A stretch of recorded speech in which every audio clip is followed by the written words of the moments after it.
nativeritzradionetwork.org. Hey, Olgama, I've been hearing a lot about this term, climate justice. What is that? Climate justice is recognizing that the negative impacts of climate change don't affect all people equally. It also means transitioning from a fossil fuel-based economy to a more sustainable future. MN350 is one of the groups that's pushing for this transition to protect our futures. You can even get involved too. That's great, especially since I'm concerned about pipeline projects like Line 3. How can I help MN350? Just find them on Facebook or visit mn350.org. Hey, Cudahy to all my friends and relatives in four directions. This is Robert Pilot of Native Roots Radio presents I'm Awake. I'm here to ask you for your support. Finding honest Native-centered news is not easy, but with your support, we're able to provide accurate information about Standing Rock, Line 3, treaty violations, and COVID-19 in our Native communities. Please visit Native Roots Radio Network on Patreon and donate if you can. That's Native Roots Radio Network on Patreon. Pinigigi, and thank you for your support.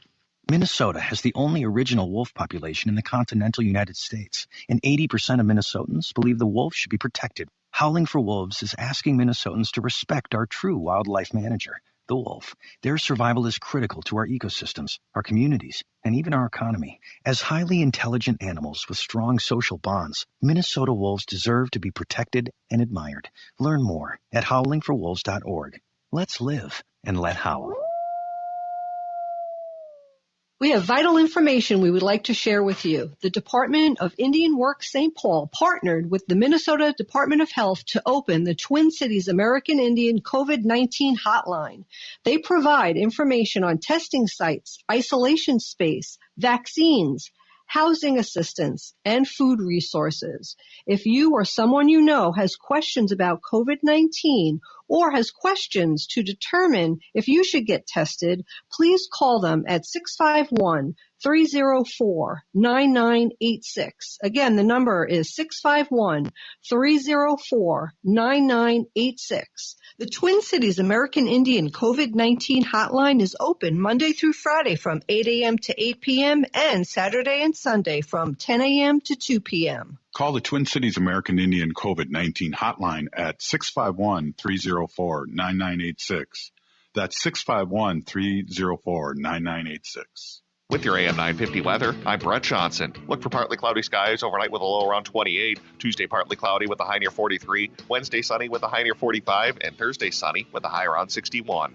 From the team behind Nightingale comes Lake City Sandwiches, a new delivery and pickup sandwich service in Minneapolis. It's a great option when you need a quick meal. Everything is made fresh daily, and they have vegan and vegetarian options along with soups and sides. Order pickup or delivery now at lakecitysandwiches.com. Portions of Native Roots Radio may be pre-recorded. It's a good day to be indigenous.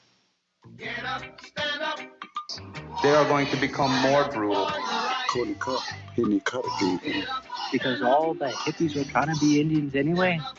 They're going to become more repressive because it's a matter of dollars and their illusionary concepts of power. Hey, Victor. We must live in balance with the earth. And also with recent happenings at Wounded Knee. I am awake. Hey, Cudahy to all my friends and relatives in four directions. You're listening to Native Roots Radio presents I'm Awake, and I'm your host, Wakanja Hade. As you all know, Native issues are human issues, and human issues are Native issues. This portion of the show is brought to you by the Twin Cities American Indian COVID-19 hotline. You could call them at 651-304-9986. They're open Monday through Friday from 8 a.m. to 8 p.m. and Saturday and Sunday from 10 a.m. to 2 p.m. And you don't need to live in the Twin Cities or Minnesota to call them. That's awesome. Yeah. And hey, you know, we're in Madison and Chicago now, and not only and based out of the Twin Cities here and all over Facebook Live and YouTube. And today, Wendy, we're going to have Lieutenant Governor Mandela Barnes, and that's going to be exciting. And then, of course, our regular Dr. Stately. Yeah. And with some updates, and also maybe the vibe that he's feeling. I'm going to ask the Lieutenant Governor, too, what his vibe is about what's going on here in the Twin Cities. And with the Chauvin trial. Right. Yeah, sure. And I think the that's murder. great. Yep. You know, so, you know, everybody's watching us. I know. And it's crazy. It is. It's really crazy. Just want to mention before I go to Ogama, too, with the news, because she's got a lot of news. I talked to her earlier today, is that, you know, we're doing a Earth Day special for Honor the Earth on Earth Day. Thursday, right? Yeah, I think Thursday. so. I hope Yeah. so. And The 22nd. we're going to be rocking and rolling with a lot of guests and things like that. So stay tuned, and maybe Ogama might have a little more on that. Welcome, Ogama, Pinigigi. And again, I just want to say Ogama brings up news, a lot of news that you don't hear anywhere else. right. So Ogama, the floor is all yours. The mic is all yours. Hi, Buju Anin, everybody. I'm Ogama Ganiwakwe for Native Roots Radio. That event that Robert was talking about is Earth Day. It's from 6 to 8 p.m. For sure, live online. We're going to have some pretty cool music, lots of speakers, and we're going to be talking about, the future of the Green Revolution and, what we can do for Mother Earth today, tomorrow, every day, Earth Day. So get a head start on Earth Day. Do something for the Earth today. I think that would probably help most people as well, because what we're all waiting on now is the jury to give verdict in the Derek Chauvin trial. So this afternoon, closing statements were given in the trial of former Minneapolis police officer Derek Chauvin. The judge handed the case over to the jury a little more than an hour ago, and they're now in deliberation. Some reports I've read have indicated that the judge may withhold announcing the verdict until morning if the jury comes back after 7 p.m. This seems to be largely based in fear of what may happen in the Twin Cities after dark, depending on the jury's decision. The jury must reach a unanimous decision to convict Chauvin. Chauvin is charged with second-degree and third-degree murder, as well as second-degree manslaughter in the death of George Floyd, who was pinned under Chauvin's knee for more than 9 minutes in May of 2020, or April of 2020. Oh, What is- May It was 25th. May 25th. It was a day May for my 25th. birthday. Thank you. Mm. And my That's birthday's coming up, everybody. Exactly. So Governor Walz updated his Facebook page, I believe, on Friday or Saturday about a free press and talking about how free press is foundational to our democracy, and that he was going to meet with media and law enforcement to determine a better path forward to protect journalists covering civil unrest. Meanwhile, the same night he called in Ohio State Highway Patrol troopers at the request of himself, the governor of Minnesota, and Minnesota's Highway Patrol made the request to Ohio and I believe 2 other states, which I don't have on hand. And the call for assistance came out after they arrested about 100 people on Friday night during protests in response to the murder of Daunte Wright. So this is kind of imploding in the Twin Cities right now. I know Robert and Wendy said and have seen military vehicles even in their neighborhood where they live over in more St. Paul area. So things are getting really crazy, and a lot of people are calling for the Governor Walz, to call off this organized force known as Operation Safety Net. So Operation Safety Net is, but to the best as I understand it, a group of organized forces that are the reason that there is so much military and police presence happening in the Twin Cities right now. So that same night, Friday night, J.D. Holmquist, was the Minnesota DFL Party at Large representative, actually resigned his seat for the state central committee on platform issues and legislative affairs, and he announced via social media that his resignation was in part to denounce the behavior of Tim Walz and his administration, who he believes are largely to blame for the militarized forces in the Twin Cities since the murder of Daunte Wright.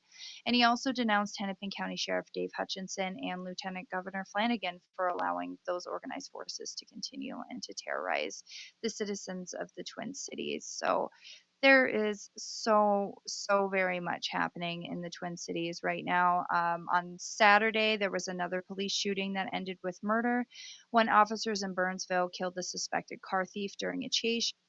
According to the police report, officers first encountered the subject driving a vehicle with stolen plates, which that suspect crashed, and police were then notified that the same subject had been involved in an armed carjacking. The officers then pursued the stolen vehicle, and around 3 p.m., the suspect reportedly fired multiple rounds at police before crashing the vehicle on Highway 13 near Interstate 35W in Minnesota and continued to shoot at the officers. Officers shot back and struck the subject. So that was another police murder that happened over the weekend. Meanwhile, newly proposed legislation, or a legislative amendment rather, for the House Public Safety and Police Reform Bill could significantly change the way Minnesota laws go regarding traffic stops. The proposals coming from House Representative Jamie Becker Finn, and the changes are so that officers would not be allowed to stop a driver for something as simple as expired license tabs, a burned out headlamp or tail lamp, or hanging objects from a rear view mirror or having tinted windows. Representative Jamie Becker Finn said she sponsored the amendment because of a recent study that showed black drivers are more likely to be stopped by law enforcement for traffic violations than white drivers, and cited the Sanford Open Policing Project. There was kind of a running joke in my family when I was a kid. My father used to call that a DWB, or a driving while brown. If you have anything wrong with your vehicle and you're a person of color that you may have to watch out, you might be more likely to be pulled over. So that was how it went down in my family. I don't know about you, Robert, if you've ever had that experience. Oh, many times. I'm 60 years old now, but I was from the 70s and we didn't really know our rights, and I got pulled over a lot. Yep. Yep. It's common, and I don't think I know very many people of color who haven't had that experience, either while driving or in another way. And I think that it's important, and I'm happy to hear that Representative Becker Finn was willing to put forth that amendment for people, because we all know Black and Brown lives matter. In some good news, the All My Relations Art Gallery in Minneapolis announced that there is a We Are Still Here art now up on digital billboards. It's featuring pieces by Missy Whiteman, Raymond Janis, and Sheldon Starr, and it is part of a new initiative to promote Native storytelling for the built environment in the Twin Cities. It is a joint project with Hennepin Theater Trust, NACD, Native American Community Development Institute, and the All My Relations Art Gallery. And one more big piece of news here. Today is the first day of the 20th session of the United Nations Permanent Forum on Indigenous Issues. It runs from today until April 30th. It is presented virtually, so make sure you take a minute to go online and check it out. The Secretary of the Interior, Deb Haaland, spoke today, I believe, and I'll see if I can recap some more on those events from her speech tomorrow. Wow, really exciting news. Really peeny gigi for keeping our listeners and viewers on top of things, Ogama. Yeah, thank you, Ogama. I really appreciate everything that you do. And I don't know if everyone else is feeling this way, but I'm feeling on edge until we get the verdict of the Chauvin trial. Absolutely. Wow, that's right. Hey, up next, we're really excited to have Lieutenant Governor Mandela Barnes on, and we are so excited. We'll be right back after this short message. You're listening to Native Roots Radio presents I'm Awake.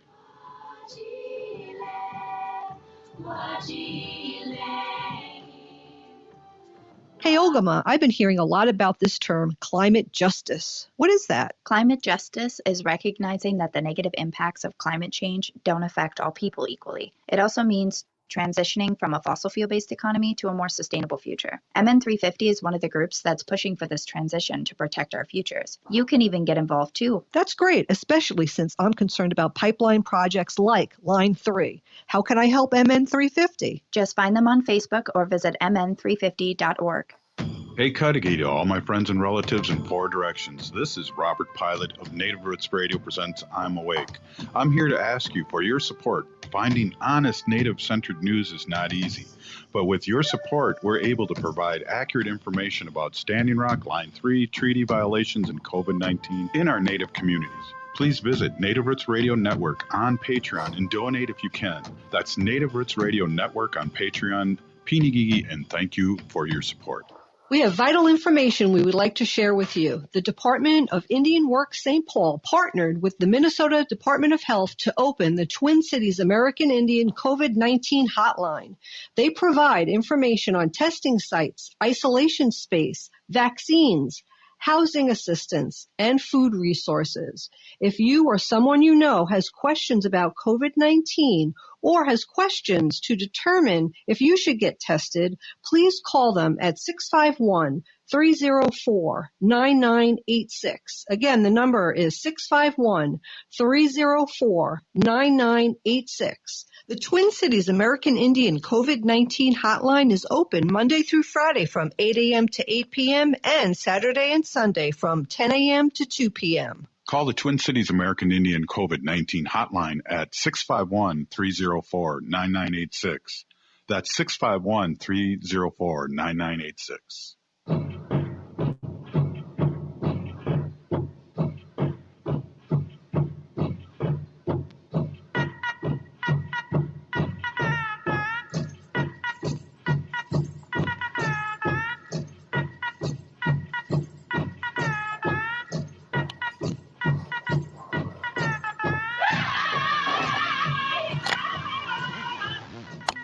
Hey, welcome back to Native Roots Radio presents I'm Awake, and I'm your host, Robert Pilot. This portion of the show is brought to you by the Twin Cities American Indian COVID-19 hotline. Call them at 651-304-9986, Monday through Friday from 8 a.m. to 8 p.m. and Saturday and Sunday from 10 a.m. to 2 p.m. Hey, now that we've expanded our brand, Wendy, we're in Wisconsin and Chicago and, of course, the Twin Cities, and we're really excited to reach over the border and talk to Lieutenant Governor Mandela Barnes, and we're really excited to have him on today. And the last time we saw him, we were down in Black River Falls, and he was with the governor and also State Senator Smith, I believe, and he's going to be on this week too. And we are excited.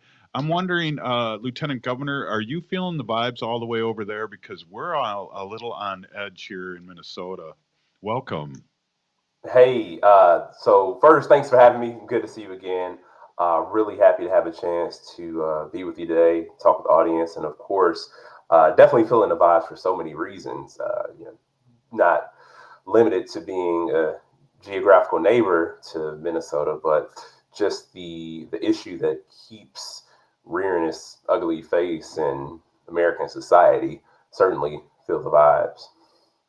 Yeah, thanks. And again, thanks for coming on. And, we'd like to have people like you, politicians, on, and we don't really hit hard-headed questions because we really want to be a conduit for what you're doing and things like that. But it's just been hard, Lieutenant Governor. It's just been hard. Yeah, it's been incredibly difficult. It was an incredibly difficult, past year for so many different reasons. And it's like now that restrictions are starting to ease up, life is starting to slip back into some sense of normalcy. People are getting vaccines, and it seems like we're getting so much of what was normal coming along with it. And I mean, that's like when people say, "Oh, I can't wait to get back to normal," I would always pause, like, no, we don't want things to go back to normal. Normal wasn't good enough, and we are getting a whole lot of the disturbing and distressing pieces of what normal was early. And it's a lot. You are right. Yeah, it is a lot, and it's really finding out who's essential. This last year, I'm a high school teacher also, and it just figuring that out, who's essential and how hard it's hit the BIPOC community, this COVID. And also, we talk a little bit about, we talk a lot about climate change and things like that, and it's really hit the BIPOC community big. And I know, can you speak upon that, especially with the state of Wisconsin and what's happening there? Absolutely. Climate change and COVID. I think that they operate on sort of the same wavelengths. People who are in communities that are even marginalized are feeling the greatest impact of both.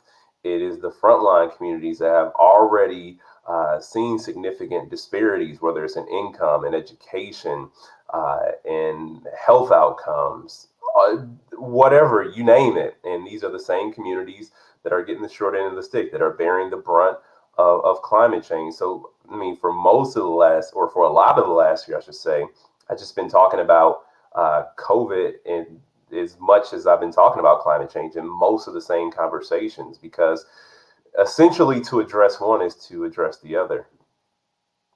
when you look at Absolutely. it, when if you address it at its root. Hmm. Yeah. You got a question, Wen? I don't really have a question. I just kind of have had a statement. You know, Robert and I watched 60 Minutes last night, and there was the medical director of Harvard on talking about how the BIPOC community, is getting hit so hard. And it's scientifically, they were able to actually track it scientifically, that, there's health disparities, and they're not people who are African American and brown are getting hit the hardest with COVID, but they're getting vaccinated at a slower rate. Now, what sense does that make? So there's all that too. Yeah, that's definitely that's definitely a cause for concern. I know here in Wisconsin, at least in Milwaukee for sure, a lot of the vaccines have been targeted at communities that have seen the greatest impact. There are a number of vaccine clinics. I had a chance to uh, kick off a few, do openings and promote the message to let people know that the vaccines are available to the community. And I guess earlier when things first started, there was a very inequitable rollout. I'm proud here in Wisconsin that we are leading the nation in our vaccine rollout, but across the country, in some places, still the rollout is not exactly equitable. And I've been reminding people too that a lot of wealthy people, a lot of white people were the first to get the vaccine, either jumping a line or using connections from either their personal professional networks or their own wealth, and that created that deepened disparities, right? And to that point too, I like to remind people, for anybody who still may be vaccine hesitant, because I am well aware that that is still an issue, but to any person who may be vaccine eligible, who is considering whether they're going to get it or not, I want them to think about who's already got the shots in their arm and look at where the devastation has been. It's been in our communities. It's been in the communities that take on every other issue in a much more pronounced way than any other. Wow. Yeah, exactly. You know, we're here in the Twin Cities and we get a big audience all over Turtle Island of Native community. Maybe you can spend a couple minutes and just remind or tell our audience who you are and a little bit about your background and where you come from, because I think it's pretty exciting to talk about that. Yeah, well, thanks a lot. So again, I'm Mandela Barnes. I proudly serve as the 45th Lieutenant Governor of the state of Wisconsin. I am born and raised in Milwaukee. Got my start professionally in organizing, community organizing. Right on. Initially was a political campaign, and then I went to issue-based organizing, where I work with so many different individuals and organizations on issues surrounding jobs and economic development, education, immigration reform, and treatment instead of prison. And that's where I met a whole lot of people that I still work with to this day. And through organizing, I felt inspired to run for office. So I ran for state representative successfully in 2012. And now I find myself here as lieutenant governor, was elected in 2018. And here in Wisconsin, we run a little bit different. You have to run your own primary for governor and for lieutenant governor, but in the general election, you two are paired. So sort of in a range of forced marriage and of sorts, and you don't know what you're going to end up with, right? But Right. it worked out, and we were successful in this last race, and now I'm proud to take on the same exact issues that I've been taking on for the last 10 years as an organizer, but also an additional set of issues. I get to lead the governor's task force on climate change. I sit on our health equity council, our missing and murdered indigenous women's task force, and our financial literacy task force as well. Yeah, well, it's always exciting to have a BIPOC person, and we have our Lieutenant Governor Peggy Flanagan, and whenever we see her, and we used to see a lot of her prior to COVID, I'd say, Peeny Gigi, thank you so much for being who you are and doing what you're doing, because my kids, my students need to see that you, a person of color, can be where you're at, and it's a huge deal. And I say the same thing to you, Lieutenant Governor Pinigigi. Thank you so much for stepping up, because I know it's not easy. Yeah, well, thank you. And I talk about, kids growing up, especially here in Wisconsin, where we're home to so many significant disparities, racial disparities.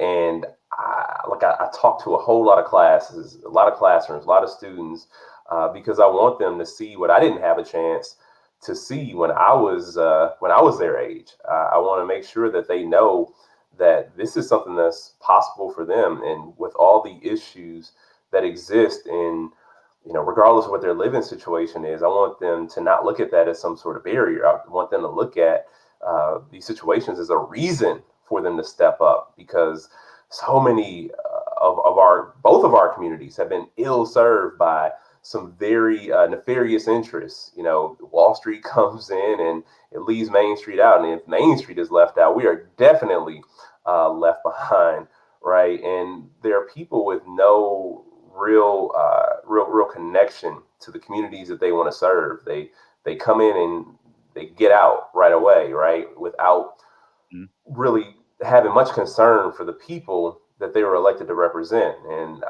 I think that the time for self-interested politicians is long gone. We have to step up as communities, and we have to we have to lead with vision. We have to lead with our values. Absolutely. Hey, one thing before we let you go, we all can decide that we, as brothers in Minnesota and Wisconsin, that we all hate the Bears still, and and and we really appreciate you. I know the station that we're on in the Twin Cities. Bernie Sanders was on for 11 years with Lunchtime, or with Bernie, on the Tom Hartman show, and maybe we can get you on again and push your voice all over Turtle Island. I really appreciate you stopping in. I would love to come on. Just let me know. All right. Hey, that was Lieutenant Governor of Wisconsin, Mandela Barnes. Yes, thank you. We'll be right back after this short break. Hey, Wendy, what are we doing for dinner after the show? How about we go to J. Selby's on 169 Victoria Street in St. Paul? They have a delicious plant-based menu that's compassionate and environmentally sustainable. I'm getting their spot-on vegan Big Mac, the dirty secret. You can pick up and they deliver within a 5-mile radius, or you can call them at 651-222-3263 or visit jselbys.com. Well, you sold me, Wen. Let's go order at J. Selby's tonight. I'm hungry. In the Army National Guard, family means everything. They really appreciate what she's done as a sister as well as a soldier, and supporting their country. Our parents, they were really supportive that all 5 of us would join. Family members that are soldiers in the Army National Guard inspire and influence, setting a path for others. It's validating knowing that, I kind of did my part to make sure this is what they actually wanted and that they feel the same way I do. I'm really proud that we get to help shape the future, and I know that my sisters are going to be amazing soldiers. Serving part-time in the Army National Guard instills pride that you and your family will share in. A lot of pride, and they're just out there doing something every day and then serving their country as well.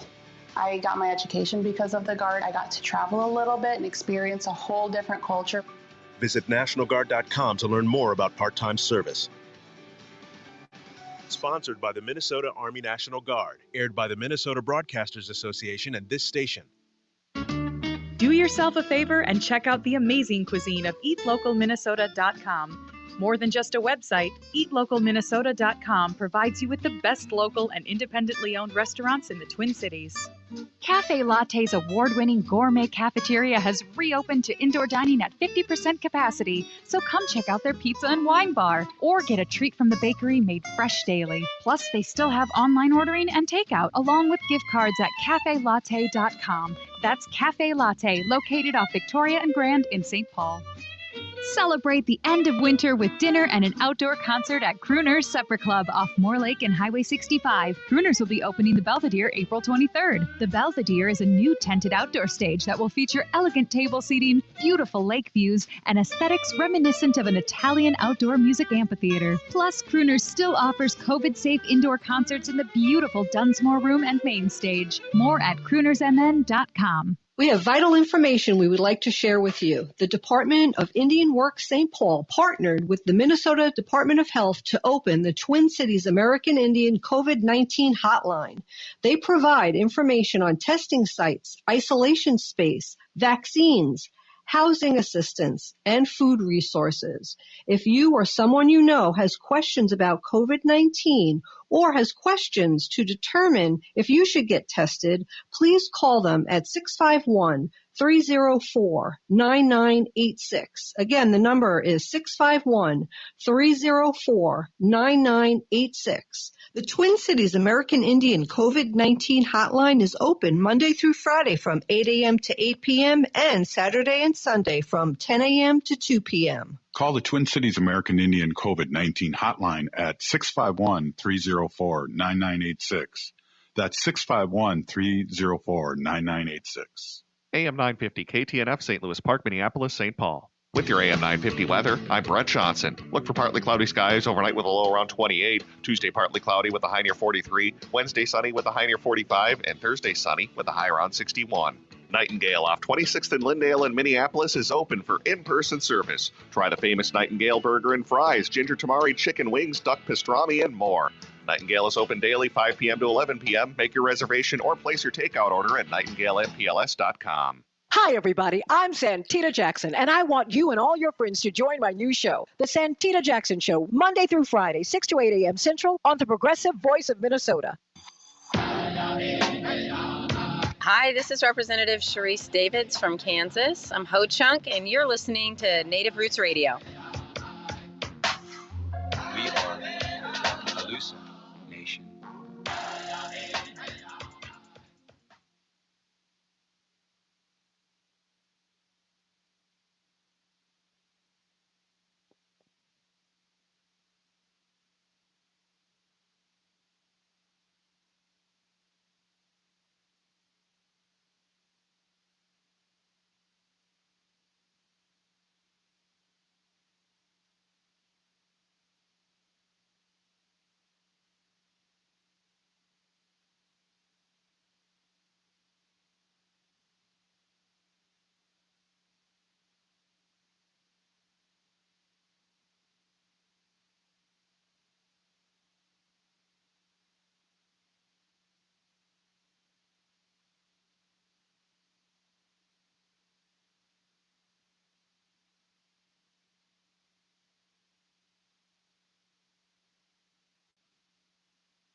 that people are using too many pesticides to get rid of the insects. Therefore, the bats don't have enough insects to eat. Actually, they are insect controllers, and they're called insectivorous. That's what they're called. And they could eat up to $3.7 billion worth of pest control each year. So somebody put this on Facebook and this is pretty equal to it. A teenage boy eating 200 pounds of quarter pounder vegan burgers. I'll put vegan burgers. That's how much a bat eats in insects in just one night. How much? So again, if a teenage boy ate 200 pounds of quarter pounder vegan burgers, that's how much a bat eats insects in just one night. Wow. Again, and they eat up to $3.7 billion worth of pest control each year. So farmers and people could use less pesticides because there's bats around, and that's why we need them. Wow. Hey, before we get back into that, I wanted to mention a couple of things. Yeah. If you don't mind, while we're waiting for the doctor. Sure. At school, there was a walkout in all of Minnesota at 1 o'clock. At 1 o'clock, and it was a beautiful thing. I'll post pictures, but our school walked out because of, and the speakers, it was great to hear the young people speak their mind because of all the black and brown people being murdered. I love it. Yeah, I really liked it too. I love it that the students and the young people are getting so involved and that really care about stuff like this. Yeah, and then there was something at the Capitol. Right now, too, again, we're on pins and needles here in a big way because I think most of the nation is. I know. I mean, I talked to my friends in New York, and everybody is just sitting on the edge of their seat waiting to hear what the jury is going to determine. Yeah. Yeah. Yeah. I've been in tears about it twice today already, just thinking about what could possibly happen or what won't.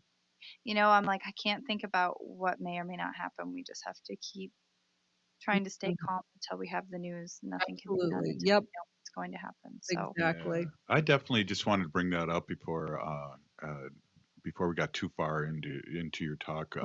It was funny when you were talking bats and mats. I know. It was like, I just is this a tongue twister? What's going on here? That. I know. Also, one thing about masks, I took my mask off today at school just to, I don't know, maybe eat a cheese sandwich or something. And the student freaked out. She said, "Your beard's white."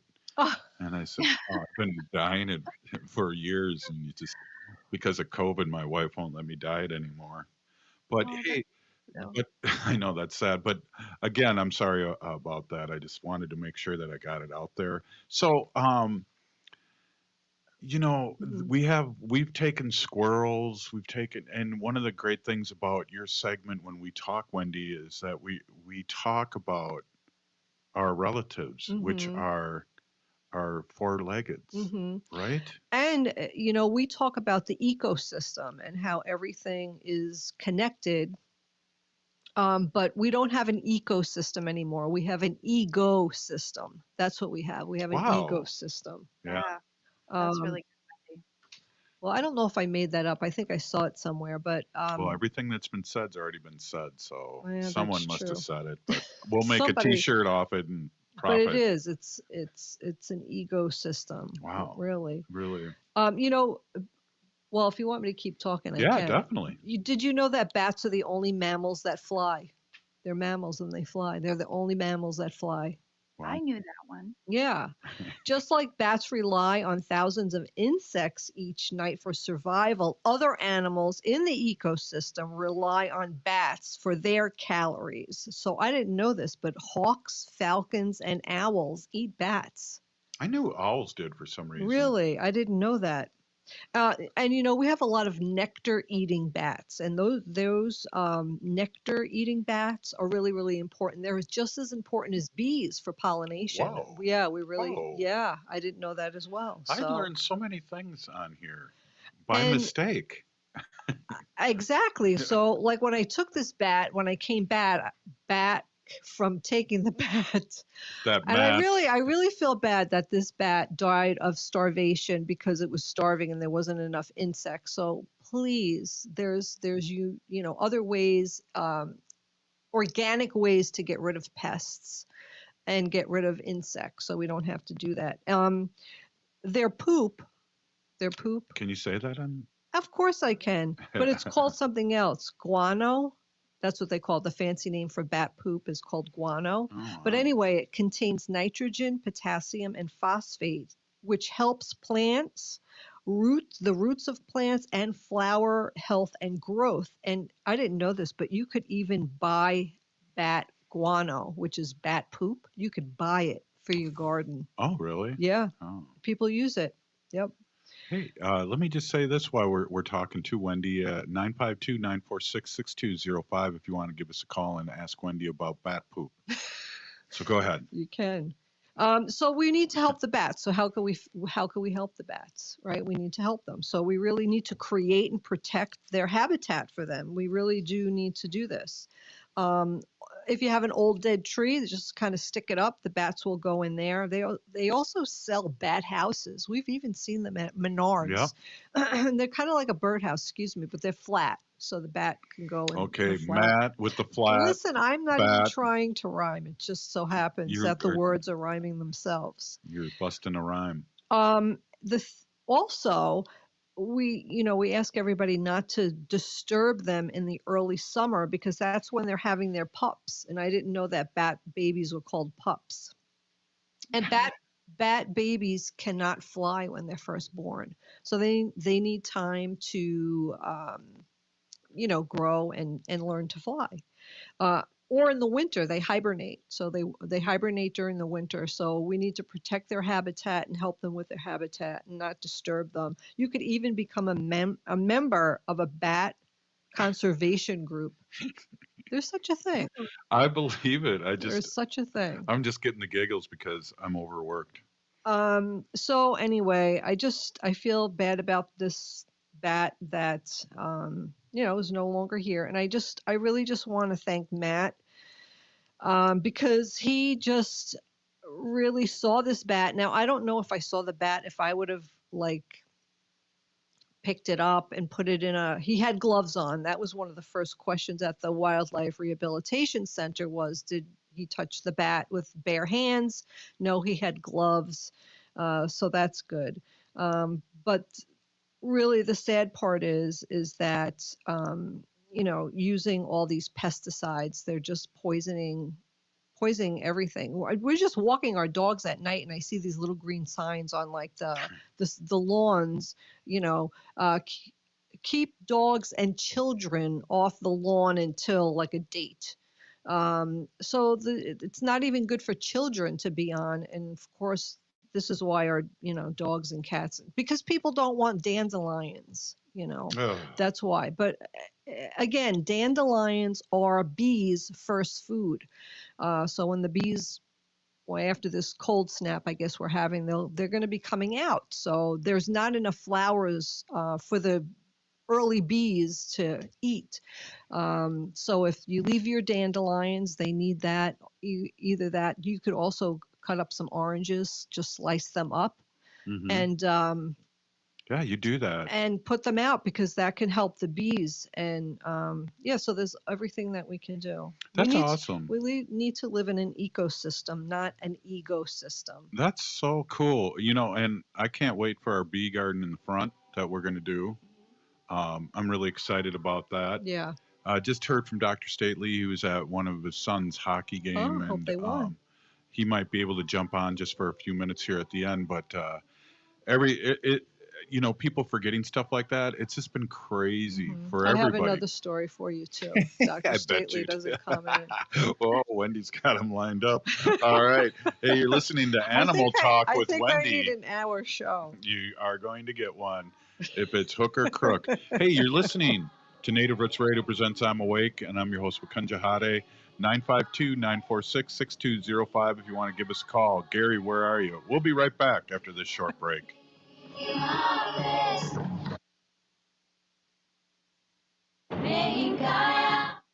I heard sex trafficking happens a lot in Indian country. What is that? Here are some of the real reasons why sex trafficking happens in Indian country. Unequal gender roles that were forced on us by colonization. Communities don't have enough resources. Silence around domestic and sexual violence. Lack of attention and justice for missing and murdered Indigenous people. There's a lot of behavior that keeps our communities out of balance. These are just a few true reasons why Native communities are targeted by traffickers. When these acts of violence happen in our communities, it opens us all up for exploitation. Sponsored by the Minnesota Indian Women's Sexual Assault Coalition. Hey, Ogama, I've been hearing a lot about this term, climate justice. What is that? Climate justice is recognizing that the negative impacts of climate change don't affect all people equally. It also means transitioning from a fossil fuel-based economy to a more sustainable future. MN350 is one of the groups that's pushing for this transition to protect our futures. You can even get involved too. That's great, especially since I'm concerned about pipeline projects like Line 3. How can I help MN350? Just find them on Facebook or visit mn350.org.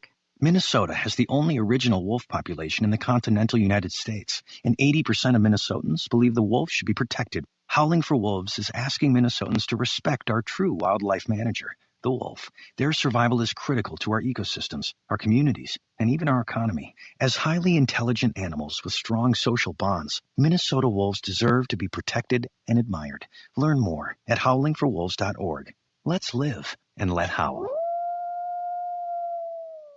If you're hurting in your relationship or have been affected by sexual violence, you're not alone. Strong Hearts Native Helpline can help you through these difficult and uncertain times. Strong Hearts Helpline is a free 24/7 confidential domestic dating and sexual violence helpline for Native Americans. Help is available by calling 1-844-762-8483 or by clicking on the Chat Now icon on strongheartshelpline.org. This message is sponsored by the National Indigenous Women's Resource Center. Anine, I'm Lieutenant Governor Peggy Flanagan, and you are listening to Native Roots Radio. We are the Alusa Nation. Welcome back to Native Roots Radio presents I'm Awake, and I'm your host, Wakanja Hade. This portion of the show is brought to you by Howling for Wolves, protecting wolves for future generations. Hello. Ooh, that was lame. Hey, we're way off here in the Twin Cities here. We're in St. Paul, just about, I don't know, a mile and a half from where George Floyd was murdered. Mhm. Sorry, thank you. And so we feel the stress. We have National Guard right in down our the neighborhood. street, right down the street from where we live. We walked there yesterday. Right. And, it's just like a world is upside down. We're living in the upside down world. So, I feel a gray cloud over my head, and I know there's a lot of warriors that are out there protesting, and we got to give them. Maxine Waters was in town and telling these young protesters to keep protesting no matter what they say, and I know it kind of made local government a little angry about that, but she's right. You should be allowed to peacefully protest. Can I talk about how the local government actually encouraged vigilantes to come out and try to help them with the protesters over the weekend? Operation Safety Net made that announcement, I believe, during one of their press conferences over the weekend, encouraging citizens to come out and help. So I don't really think there's really any room in the powers that be when it comes to the police forces in Minnesota right now to be talking about somebody encouraging people to continue to use and to be active in their rights as American people. So I'm going to be an interviewer for a second. So what you're saying is that the government said that we should be, that they're asking people with guns and stuff like that to come on that happen to stop the protesting. Is that what you're saying? In not so many words, during one of the press conferences this weekend, forces, and I want to say it was Operation Safety Net. Please don't quote me on that one. But basically, they said they were encouraging people who wanted rest in the communities, wanted the unrest to stop, to come out and start trying to encourage protesters to stop in certain ways, either encourage as intimidation. It sounds like exactly. Hey, we're all busy and all a little gray clouds over our head, and we just got Dr. Stately on here. Welcome, Dr. Stately. Good morning. I mean, good afternoon. How are you? Yes, This is how We've busy I all am. had I that think it's tomorrow kind of morning day. already. Is it? exactly. So, Yeah. so we have a lot going on here in the Twin Cities here, Doctor, and I I know we know. Gosh, we it's talk overwhelming. COVID. We talk COVID, but really what I want to talk to you is how are you doing psychologically right now? You know, I had a really busy day. I don't know. I probably should have maybe not listened to the the closing arguments, Mhm. um, as much as I did today, because it kind of put me in a little bit of a mood. And then I watched the press conference with the governor, and I'm just, I'm. I feel like I'm holding my breath, right? So my clinic Yeah. is less than a mile away from where all the commotion is this evening. We're boarded up. You know, Oh, we're waiting for the verdict, and we're hoping that it doesn't have a real big impact on the clinic. There's a lot of stuff that we do, including vaccine clinics 2 or 3 times a week, and if there's massive civil unrest, then we wouldn't be able to do our work, and we wouldn't be able to deliver healthcare services. And so I'm a little anxious. I'm concerned about the well-being and safety of my staff, that have to drive into the city or that live in South Minneapolis. I have many staff members who live in the community where the civil unrest took place last year. So, yeah. I'm concerned about people's well-being, and I'm praying for a fair and just outcome. Um, Yeah. yeah, Yeah. just I mean, I'm in real just time living. like I was saying earlier, I was really surprised and happy how half the school walked out at 1 o'clock in support of our BIPOC community today. It was a Yeah, beautiful thing at Harding High School in St. Paul. yeah. They had a walkout this evening or today at the high school here in Prior Lake too. BIPOC students walked out at 1 o'clock to 1:47 to the end of the school day. And I would have really liked to have been able to have the middle school students participate in that as well. I think it's they're at an age where they're certainly old enough to understand. They're starting to study civic studies and those kinds of things, and understand the larger implications for some of these things. I know my sons and I have had conversations about this trial multiple times. We had conversations about Dante Wright's killing, and Jeez. and it would have been good for them to be able to participate. But I'm so happy that a small contingent of BIPOC students in Prior Lake also walked out. Really proud of those kids. Yeah. You know. We talk. Wendy's from New York, and we talk to our friends, and we know you have a lot of friends all across Turtle Island. Mhm.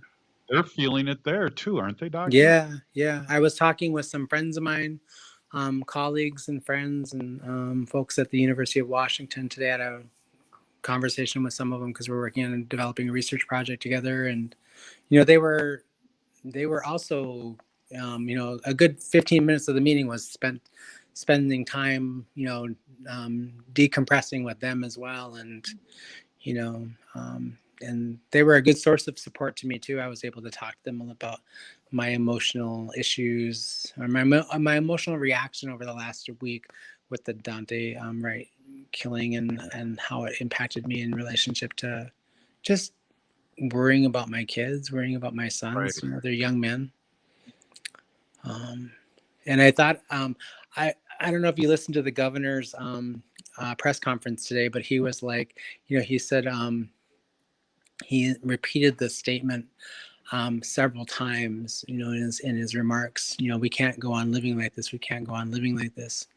And I was God. like, we can't go on dying like this. Like, I don't know Right. what you're talking about, Mr. Governor. I mean, and I loved Tim Walz, but in lots of ways I love him, but in some ways I don't. But in particular, I was like, what are you talking about? Brown and black boys and girls are dying at disrepair Mhm. rates. We can't go on being ending our lives this way, so young and so much lost, opportunity to enrich our communities and enrich our families. It's just heartbreaking. It is totally. And I know you had some things going on with your family, and I really appreciate you jumping on here for this last segment and checking in, because I think it's Yeah. important. It's really Well, important thank to have you. you on every Monday. And we had the Lieutenant Governor of Wisconsin on too. I wanted to show it off, but you didn't hear that, so I had to Oh, tell you this. nice. Well, Wisconsin, there's a lot of things I love about Wisconsin. I'm Oneida and my people are from Wisconsin, Yeah. but a lot of things I don't like about Wisconsin. That's right. We can Well, have another conversation, you and I personally, about that. Right. I'll agree with everything with Anya, but we're in Madison and Chicago now, so I thought I'd spread the love. And it's I funny, love Madison. What a great town. I love that town. it is a great town. I We got love great it. memories from there. Me too. And we all decided that we hate the Bears, so we're moving on right Oh, now. well, So, there you go. Yeah. So, yeah. hey, Pete Gigi, All right. I would like to end with these thoughts. Thank you, Dr. Stately. well. If you're listening to this show, you are part of the resistance. From Chief Plentycoops, the ground on which we stand on is sacred ground. It is the blood of our ancestors. We need to mask up, resist, divest, join a group, run for office. Thank you for the Lieutenant Governor for being on. And thank you, Wendy, and thank you, Ogama, and thank you, Dr. Stately. If you're listening to the show, you are part of the resistance. We're still here. We are the seventh generation. Free Leonard Peltier. Stop line 3.